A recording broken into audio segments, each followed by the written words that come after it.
አምላክ ሁሉን ይችላል ካለን ደግሞ ሰውን መሆን ይችላል ማለት ነው። ጥያቄያችሁ መሆን ያለበት እንዲህ ነው። ሰው ለምን ሆነ ሳይሆን ለምን ሰው ሆነ የሚል አይነት ጥያቄ መሆን ነው ያለበት።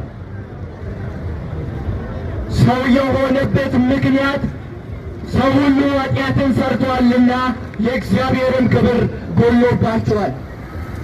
ምድር ሁሉ ኃጢአተኛ ስለሆነች ጌታ ኢየሱስ ክርስቶስ ወደ ምድር መጣ። አዳምና ሔዋን በሰሩ ኃጢአት ምድር ሁሉ የተረገመች ሆነች። ሁሉም ኃጢአት ሰራ። ሊቀ ካህናቱ የሚያስገቡት የሌዋሮስ ደም የኮርማዎች ደም ሊያነጻ አልቻለም። እግዚአብሔር በዚህ ነገር ደግሞ አልወደደም ነበር።